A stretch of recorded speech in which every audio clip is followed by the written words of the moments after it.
3 yearsలో third position మనదే అంటూ డప్పులు. మోదీని చూస్తే ఏ దేశాధినేతనైనా డైపర్ వేసుకోవాల్సిందేనంటూ ముచ్చట్లు. కానీ అసలు కథ వేరే నడుస్తుంది. యుద్ధాన్ని ఆపిన ధీరుడిగా రూపాయి పతనాన్ని ఆపడం చేతకావటం లేదని తేలిపోయింది.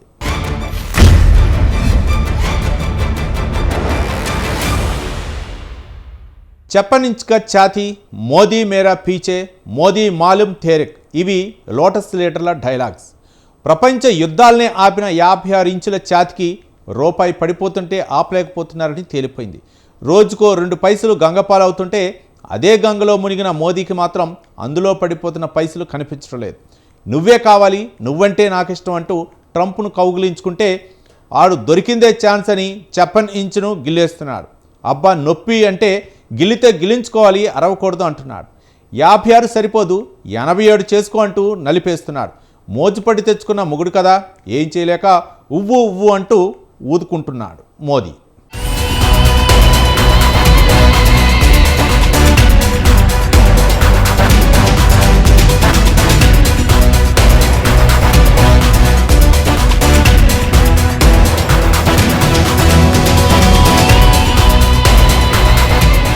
ఎక్కడ వేసిన గొంగళి అక్కడే ఉన్నా పర్లేదు గాని అక్కడి నుంచి ఎక్కడికో పోతేనో వెతుకోలేక చావాల్సి వస్తోంది. ఇప్పుడు రూపాయి పరిస్థితి కూడా అలానే తయారైంది. 2014లో 56గా ఉన్న డాలర్తో రూపాయి మారకం విలువ ఇవాళ 87కు చేరుకుంది. అగ్రరాజ్యం అమెరికాలో పెరుగుతున్న రెసిషన్ భయం ఒకవైపు, ఈస్ట్ ఏషియాలో నెలకొన్న యుద్ధ వాతావరణం వరిసి దేశీయ స్టాక్ మార్కెట్లు భారీగా పతనమవుతున్నాయి. ఈ ప్రభావం రూపాయి మారకం విలువపై కూడా పడుతోంది. ఈక్విటీ మార్కెట్లతో పాటు దేశీయ కరెన్సీ రూపాయి విలువ కూడా గణనీయంగా పతనమైంది. అమెరికా డాలర్తో పోలిస్తే 87కి దిగజారి ఆల్ టైమ్ లోకు పడిపోయింది రూపాయి.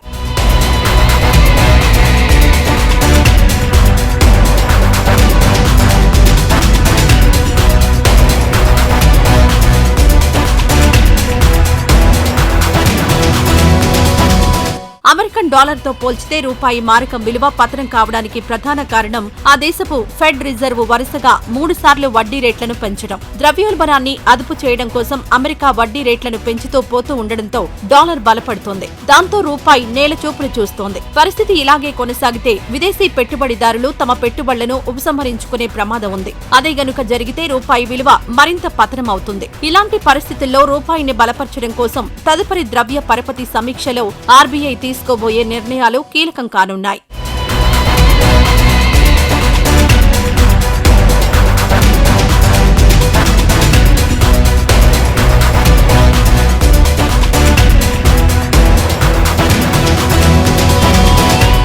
రిజర్వ్ బ్యాంకు ద్రవ్య విధానాన్ని సమీక్షించేందుకు ఇంకా కొన్ని రోజులే ఉందనగా డాలర్ విలువతో పోలిస్తే 87 రూపాయల దిగువకు జారిపోవడంతో ద్రవ్యోల్బణ భయాలు అలముకుంటున్నాయి. చైనా, మెక్సికో, కెనడాపై అమెరికా అధ్యక్షుడు డొనాల్డ్ ట్రంప్ టారిఫ్ యుద్ధం ప్రకటించిన నేపథ్యంలో డాలర్ సూచీ గణనీయంగా 1.24% పైకి పోవడం ఫలితంగానే రూపాయి లోలోతుల్లోకి కుంగిపోయింది.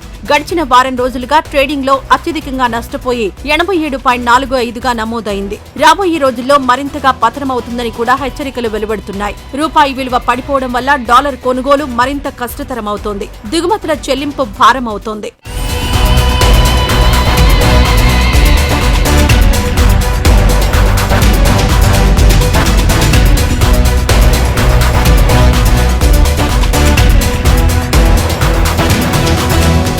రూపాయి పతనంతో భారత ఆర్థిక వ్యవస్థపై చాలా వరకు ప్రతికూల ప్రభావం పడుతుంది. దిగుమతుల విలువ, ముఖ్యంగా ముడి చమురు ధర గణనీయంగా పెరుగుతుంది. దీని ప్రభావం అన్ని రంగాల్లోనూ కనిపిస్తుందని ప్రత్యేకించి చెప్పాల్సిన అవసరం లేదు. అంతేకాకుండా పెట్టుబడులు తరలిపోతాయి. విదేశీ రుణాలు తీసుకున్న కంపెనీలకు వడ్డీ చెల్లింపులు భారమవుతాయి. సామాన్యులు ద్రవ్యోల్బణం కింద నలిగిపోతారు. ఉప్పులు, పప్పులతో సహా అన్ని నిత్యావసర సరుకుల ధరలు కొండెక్కుతాయి. ఎక్కువగా దిగుమతుల మీద ఆధారపడే ఎలక్ట్రానిక్స్ రంగం మీద ఒత్తిడి అధికంగా ఉంటుంది. విదేశీ చదువులు మరింత ఖరీదవుతాయి.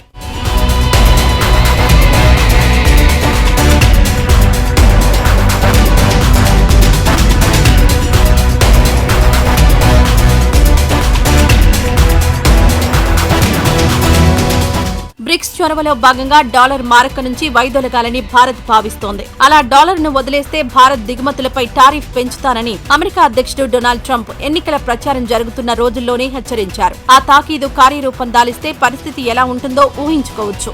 ఇంత జరుగుతున్నా కేంద్రం గొప్పలు చెప్పుకోవడం ఏమాత్రం తగ్గించుకోవడం లేదు. రూపాయి విలువ తగ్గలేదు, డాలర్ విలువ పెరిగింది అంతే అనేది కేంద్ర ఆర్థిక మంత్రి నిర్మలా సీతారామన్ వాదన. మన దేశ వాణిజ్యంలో 86% డాలర్తోనే జరుగుతోంది. కేవలం 14% మాత్రమే ఇతర దేశాల కరెన్సీతో వ్యాపారం జరుగుతోంది.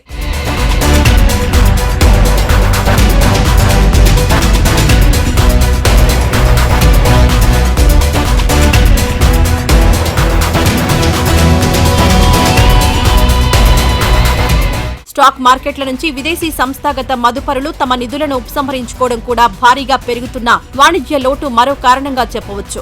ఇండియన్ ఈక్విటీ మార్కెట్లలో భారీ స్థాయిలో రీట్రీట్, విదేశీ నిధుల తరలింపు కారణంగా దేశీయ యూనిట్లో భారీ పతనం సంభవించిందని ఫోరెక్స్ నిపుణులు అభిప్రాయపడుతున్నారు. ఇంటర్ బ్యాంక్ ఫారిన్ ఎక్స్చేంజ్ మార్కెట్లో లోకల్ యూనిట్ 87.30 వద్ద ప్రారంభమైంది. అమెరికన్ కరెన్సీతో పోలిస్తే 87.40 వద్ద ఆల్ టైమ్ కనిష్ట స్థాయికి పడిపోయింది. ప్రీమియస్ క్లోజ్ తో పోలిస్తే 8 పైసల పతనాన్ని నమోదు చేసింది రూపాయి. రిజర్వ్ బ్యాంక్ త్వరలో చేపట్టనున్న దిద్దుబాటు చర్యల మీదే రూపాయి భవిత ఆధారపడి ఉంటుందని చెప్పక తప్పదు.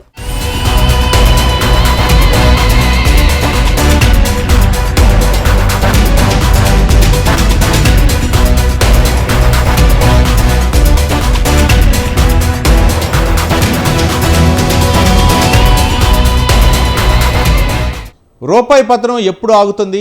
ఆర్థిక పరిస్థితులు ఎప్పుడు చక్కదిద్దుకుంటాయి? రూపాయి బలహీనపడటం వల్ల ఎలాంటి ఇబ్బందులు వస్తాయి? పతనం అవుతున్న రూపాయి విలువ, పెరుగుతున్న ద్రవ్యోల్బణం కారణంగా ప్రస్తుతం భారత ఆర్థిక వ్యవస్థ పరిస్థితి ఏంటి? రూపాయి విలువను పెంచడానికి ప్రభుత్వం ఎలాంటి చర్యలు చేపట్టాలి? ఎలాంటి చర్యలు చేపట్టడంలో కేంద్రం విఫలమవుతోంది? Let's watch the story.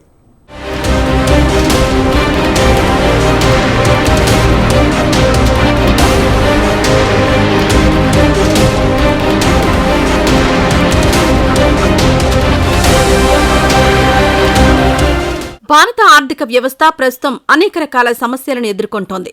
Covid మహమ్మారి ప్రభావం తగ్గిన తరువాత దేశం ఆర్థికంగా కోలుకుంటుందని భావించారు. కానీ పడిపోతున్న రూపాయి విలువ, పెరుగుతున్న ధరలు ఆర్థిక వ్యవస్థ గాడిలో పడకుండా అడ్డుకుంటున్నాయి. రూపాయి విలువ పడిపోతున్న కొద్దీ భారతదేశ దిగుమతుల ధరలు పెరిగిపోతాయి. ఫలితంగా దేశంలో వస్తువుల ధరలు పెరుగుతాయి. ఇటీవలి కాలంలో ప్రపంచవ్యాప్తంగా ద్రవ్యోల్బణం పెరిగింది. కోవిడ్ వలన సప్లై చైన్ దెబ్బతినడం ప్రధాన కారణం కాగా, రష్యా యుక్రెయిన్ యుద్ధం వలన చమురు, ఆహార పదార్థాల ధరలు పెరిగాయి. ఇవన్నీ భారత ఆర్థిక వ్యవస్థకు సవాలుగా నిలిచాయి.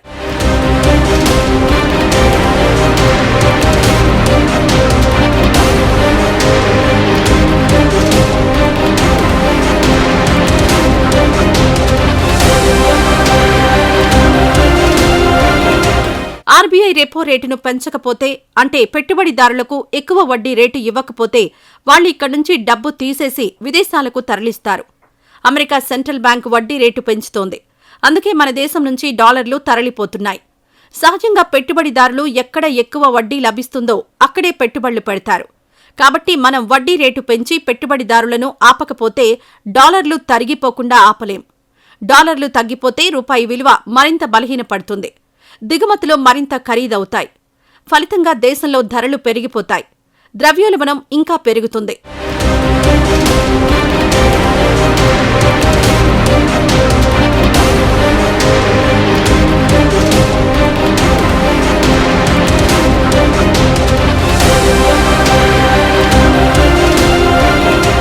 కోవిడ్ సమయంలో ఆర్బీఐ చాలా నోట్లను ముద్రించింది. ప్రభుత్వానికి రుణాలు తీసుకోవడంలో సమస్యలు రాకుండా నోట్లను ముద్రించింది. ద్రవ్యోల్బణం పెరగడంలో దీని హస్తం కూడా ఉంది. ఇప్పుడు ప్రభుత్వం ఈ లిక్విడిటీని తగ్గించే ప్రయత్నం చేస్తోంది. అందువల్ల ధరలు అదుపులోకి రావచ్చు. అయితే రష్యా యుక్రెయిన్ యుద్ధం కొనసాగుతున్నంత వరకు చమురు ధరలు పెరుగుతూనే ఉంటాయి. ఆ పరిస్థితిలో ద్రవ్యోల్బణాన్ని అదుపు చేయడం కష్టం. ఎందుకంటే మన దేశానికి అవసరమైన చమురులో 2/3 బయట నుంచి దిగుమతి చేసుకుంటున్నాం. ఇందుకోసం చాలా వ్యయం అవుతోంది.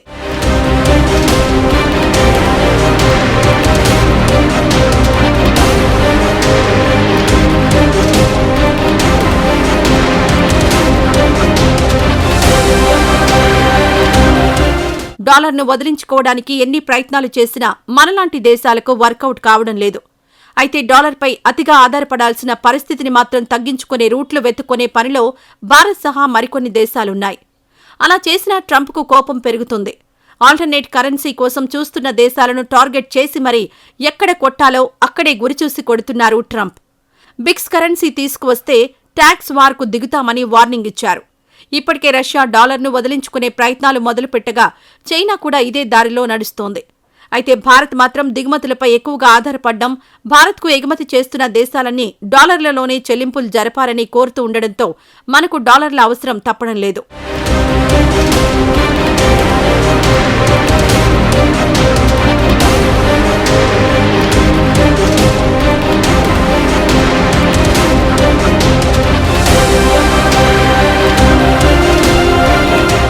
రూపాయి వాల్యూ పెరగాలన్నా తగ్గాలన్నా కంటికి కనిపించేవి, కనిపించని ఫ్యాక్టర్స్ ఎన్నో బ్యాక్గ్రౌండ్లో పనిచేస్తూ ఉంటాయి. ప్రజెంట్ సిచ్యువేషన్ ఎలా ఉందంటే డాలర్తో పోలిస్తే రూపాయి వాల్యూ తగ్గినా పరేషాన్, తగ్గకపోయినా పరేషాన్ అన్నట్లుగా ఉంది. ఎందుకంటే పడితే ఒకరికి లాభం, పెరిగితే మరొకరికి భారం. చెప్పాలంటే ఇంటర్నేషనల్ ఇన్వెస్టర్ల మధ్య రూపాయి నలిగిపోతోంది. అందుకే ఇప్పుడు డాలర్ విలువ $87.46 నమోదైంది.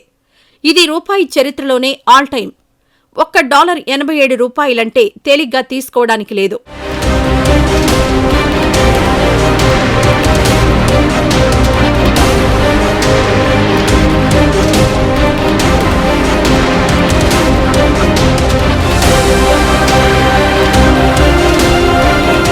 క్రూడ్ ఆయిల్ ధరలు పెరగడం, మన దేశ ఈక్విటీ మార్కెట్లలో నెగిటివ్ సెంటిమెంట్ కూడా రూపాయిని దెబ్బకొట్టాయి. ట్రంప్ అధికారంలోకి వచ్చాక వాణిజ్యానికి సంబంధించి కఠిన చర్యలు తీసుకుంటారనే అంచనాల మధ్య డాలర్ విలువ పెరుగుతోంది. రూపాయి రోజురోజుకు సెంచరీకి దగ్గరవుతూ ఉండడంతో విదేశీ విద్య కూడా భారమవుతోంది. మిగతా కరెన్సీలతో పోలిస్తే డాలర్ బలపడుతూ ఉండడం, పెరుగుతున్న వాణిజ్య లోటు, ముడి చమురు రేట్లు లాంటివి రూపాయి పతనానికి కారణమవుతున్నాయి. అటు ముడి చమురు బగ్గుమంటోంది. బ్రెంట్ క్రూడ్ ఆయిల్ మళ్లీ $74 దాటింది. అయితే క్రూడ్ రేటు ఈ స్థాయికి చేరడం గత ఏడాది అక్టోబర్ తర్వాత మళ్లీ ఇదే మొదటిసారి.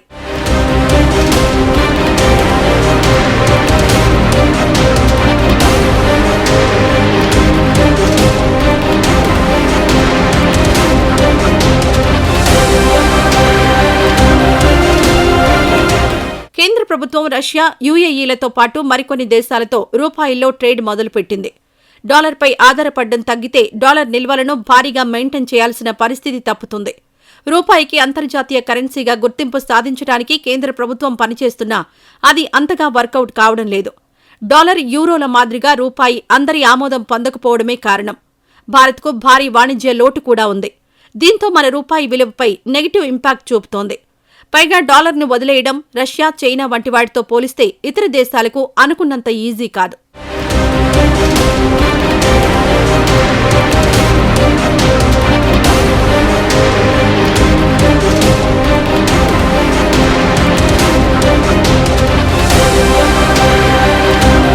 రూపాయి పతనం అవుతుంటే కేంద్రం ఏం చేయలేకపోతుంది. ఇది విపక్షంలో ఉన్నప్పుడు మోదీ మాట్లాడిన మాటలు.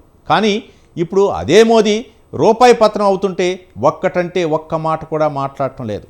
రూపాయి పతనంపై మోదీ భక్తులు, ఆయన్ను విశ్వగురువుగా కీర్తించే వ్యక్తులు కూడా స్పందించడం లేదు. మరి రూపాయి పతనం అవుతుంటే మోదీ ఏం చేస్తున్నారు? ఎందుకు ఇలా చూస్తూ ఉండిపోతున్నారు? విపక్షంలో ఉన్నప్పుడు ఆయన చేసిన విమర్శలు ఏంటి? ఇప్పుడు ఆయన ఎదుర్కొంటున్న విమర్శలు ఏంటి? Let's watch.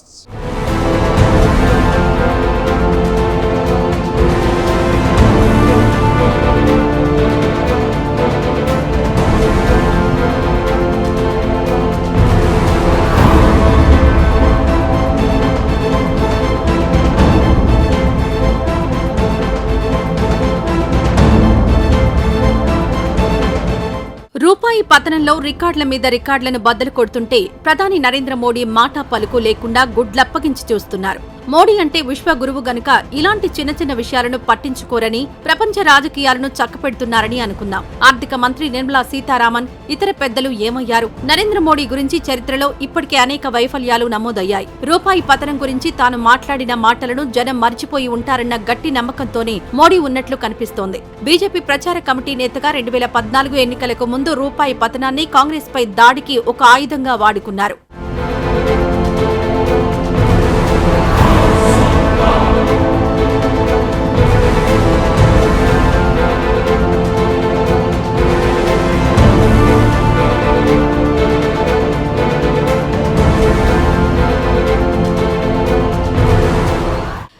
విలువ పతనమవుతుంటే గతంలో గుజరాత్ ముఖ్యమంత్రిగా నరేంద్ర మోడీ నాటి యూపీఏ ప్రభుత్వం మీద దుమ్మెత్తిపోశారు. రూపాయి విలువ పతనం గురించి యూపీఏ ప్రభుత్వానికి ఎలాంటి చింత లేదని, పతనమవుతున్న రూపాయిని నిలబెట్టేందుకు ప్రభుత్వం ఏ చర్య తీసుకోలేదని విమర్శలు గుప్పించారు.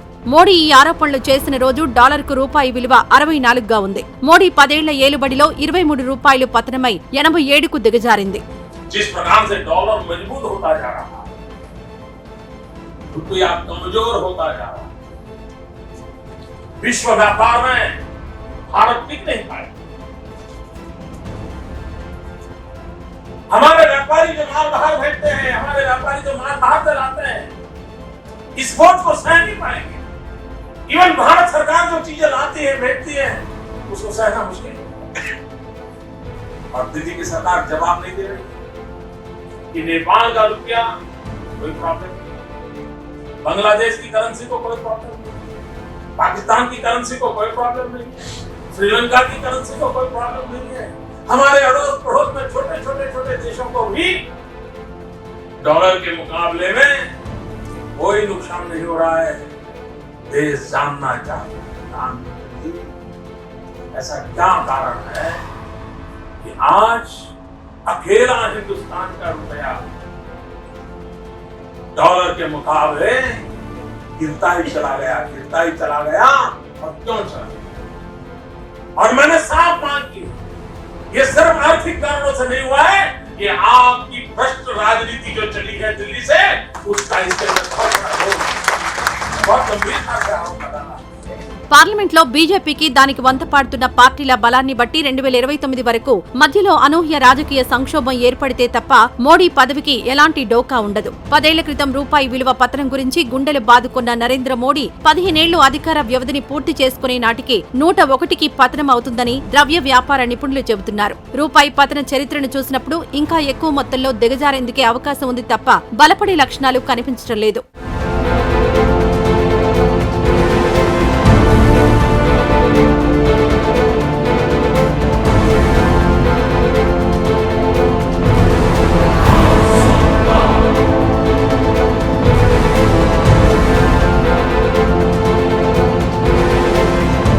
వాజ్పేయి ఏలుబడిలో 2000 సంవత్సరంలో రూపాయి విలువ 43.35 పైసలుగా ఉంది. అది మన్మోహన్ సింగ్ అధికారానికి వచ్చిన 2004లో 45.10, మోడీ పదవీ స్వీకారం చేసిన 2014లో 62.33గా ఉంది. ఇప్పుడు 87.45 దగ్గర ఉంది. 1947లో స్వతంత్రం వచ్చినప్పుడు రూపాయి విలువ డాలర్కు 3.30 ఉంది. మోడీ అధికారానికి వస్తే ఆయనకు ముఖ్యమంత్రిగా ఉన్న అనుభవంతో రూపాయిని 45కు తీసుకొస్తారని అనేక మంది పండితులు జోష్యాలు చెప్పారు. కానీ ఆ 56 ఇంచుల ఛాతీ కనీసం 56 వద్ద కూడా ఆపలేకపోయారు.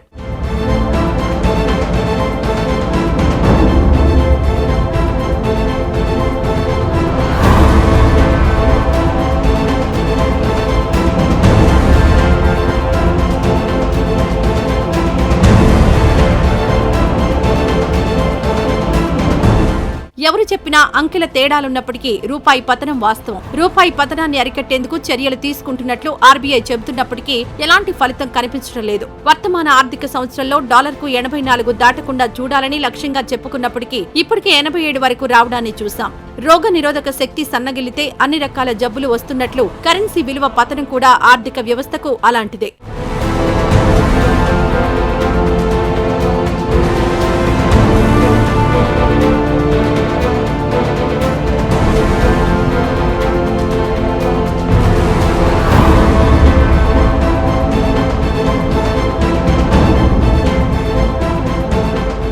విదేశీ మదుపుదారులు స్టాక్ మార్కెట్ల నుంచి తమ పెట్టుబడులను వెనక్కి తీసుకుని ఎక్కడ లాభాలొస్తే అక్కడికి తరలిస్తూ ఉండడం, అవి డాలర్ల రూపంలో ఉండడంతో వాటికి డిమాండ్ పెరిగి రూపాయి విలువ తగ్గుతోంది. అమెరికాలో డొనాల్డ్ ట్రంప్ అధ్యక్షుడిగా ఎన్నిక, అక్కడ వడ్డీ రేట్లను పెంచడంతో మదుపుదారులందరూ ప్రభుత్వ బాండ్ల కొనుగోలుకు ఎగబడుతున్నారు.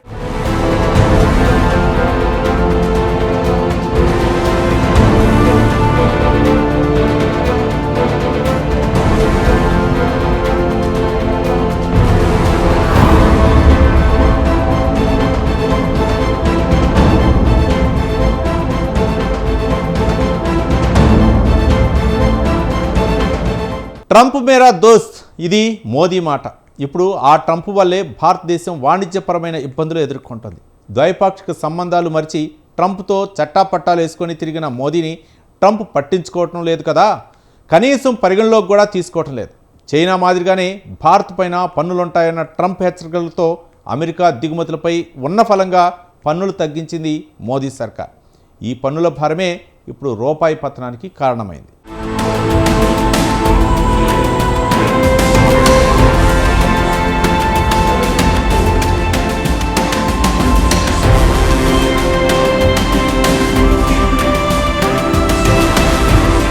అమెరికా ప్రెసిడెంట్ డొనాల్డ్ ట్రంప్ తిరిగి అధికారంలోకి వచ్చాక తీసుకుంటున్న దూకుడైన చర్యలు ఇలా రూపాయి విలువ పడేందుకు ప్రధాన కారణంగా నిలుస్తోంది.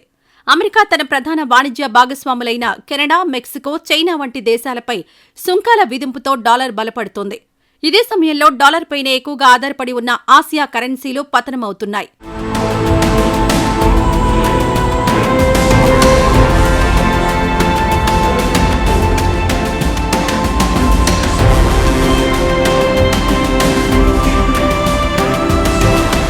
కిందటి సెషన్లో రూపాయి విలువ 86.60 స్థాయిలో ఉండేది. ఇవాళ ఒక్కసారిగా 0.70% పతనంతో రికార్డు స్థాయి కనిష్టాలకు పడిపోయింది. ఇదే సమయంలో డాలర్ ఇండెక్స్ 0.30% పెరిగి 109.8 వద్ద కొనసాగుతోంది. చైనీస్ యువాన్ కూడా 0.50% తగ్గింది. ఇటీవల ట్రంప్ కెనడా, మెక్సికో దేశాల నుంచి దిగుమతి చేసుకునే సరుకులపై 25% సుంకం విధిస్తున్నట్లు ప్రకటించారు. చైనా వస్తువులపై 10% దిగుమతి సుంకం విధించారు. దీంతో అంతర్జాతీయంగా సంక్షోభ పరిస్థితులు నెలకొన్నాయి.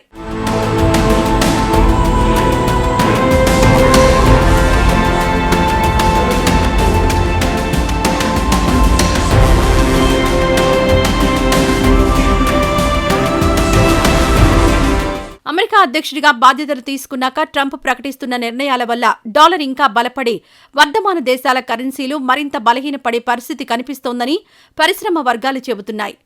మరీ ముఖ్యంగా అమెరికా ఆర్థిక వ్యవస్థ రాణిస్తూ ఉండడం, అక్కడ బాండ్లపై మంచి ప్రతిఫలం వస్తూ ఉండడంతో మన దగ్గర విదేశీ పెట్టుబడులు వెనక్కి వెళ్తున్నాయి. ఇదే ప్రధానంగా రూపాయి పతనానికి కారణమవుతోంది. అంటే ట్రంప్ అక్కడ డాలర్ను బలోపేతం చేసేందుకే చర్యలు తీసుకుంటున్నారు.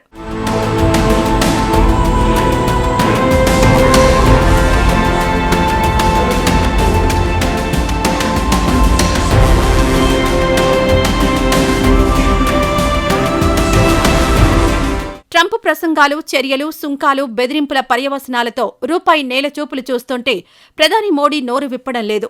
మరోవైపు ఆర్థిక శాఖ భయపడాల్సిందేమీ లేదంటూ మేకపోతు గాంభీర్యాన్ని ప్రదర్శిస్తోంది. డాలర్తో రూపాయి మారకం విలువ క్షీణించడంపై ఆందోళన చెందాల్సిన అవసరం లేదని ఆర్థిక శాఖ కార్యదర్శి తుహీన్ కాంతా పాండే అన్నారు. కరెన్సీ విలువ క్షీణతపై ఆర్బీఐ చూసుకుంటుందన్నారు. రూపాయి విలువ అనేది ఎవరూ నియంత్రించేది కాదన్నారు. దానికంటూ ఒక స్థిరమైన ధర అంటూ ఉండదన్నారు. విదేశీ మదుపర్ల నిధులు తరలిపోవడం ద్వారా రూపాయి విలువ పడిపోవడానికి ఓ కారణమన్నారు. చైనా, మెక్సికో, కెనడా దేశాలపై ట్రంప్ సుంకాల పెంపు పరిణామాల నేపథ్యంలో తుహీన్ కాంతా పాండే స్పందించారు. భారత ప్రభుత్వం దిగుమతులపై సుంకాలు పెంచి ఎల్లప్పుడూ ఇండియన్ కంపెనీలకు ప్రభుత్వం అండగా ఉంటుందని భావించొద్దని తుహీన్ కాంతా పాండే అన్నారు. బడ్జెట్లో చాలా ఉత్పత్తులపై సుంకాలు తగ్గించామన్నారు.